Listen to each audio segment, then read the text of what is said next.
Hey math students, the point of this video is we're going to go over some previously learned material that mostly from Algebra 1 because we're going to use that as a foundation as we go into this next unit. So we're going to be looking at key features of linear functions. Again, this is all things that you did in Algebra 1. You just need to be reminded so that you can be confident moving into this next unit.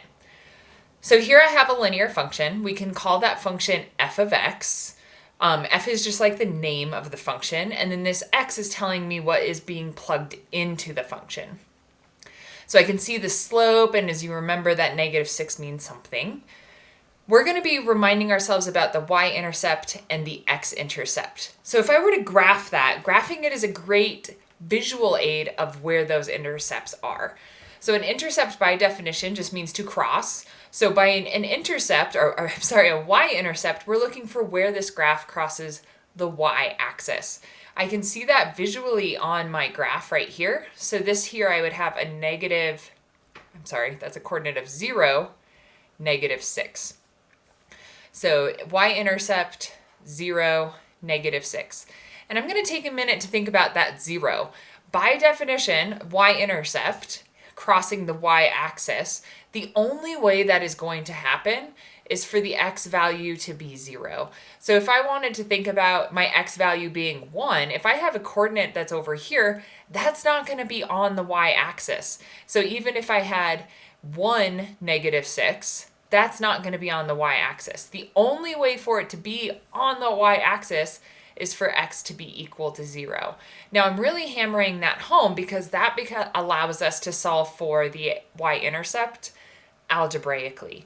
So what I mean by that is that if I know what x is, in this case it's 0, I can replace all of those x's with that value. So now I can simplify. 3 times 0 is 0, minus 6 gets me my y-intercept of -6, which is why that we always say the constant in that linear function is the y-intercept. So reminding ourselves how to solve algebraically as well as graphically for that y-intercept.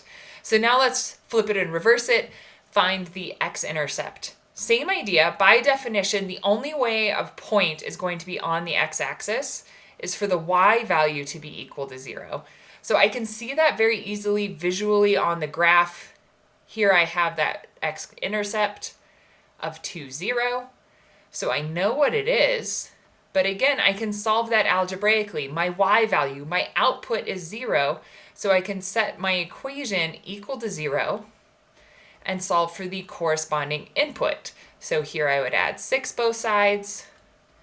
6 is equal to 3x, divide both sides by 3, x is equal to 2. So I know what x is when my y is 0, thus finding the y-intercept.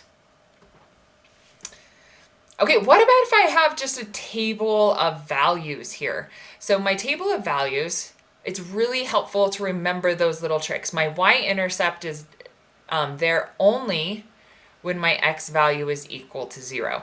That's the only way that I'm going to have a point on that y-axis.